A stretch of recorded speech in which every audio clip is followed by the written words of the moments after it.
So there was an architect, in fact, he wrote a book called Design with Nature.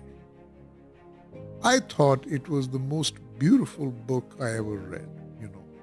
His whole thinking was that architects, builders, designers, landscape architects, they all have to learn to design with nature, meaning you first understand what is the natural resource of a site and you work with it, not against it.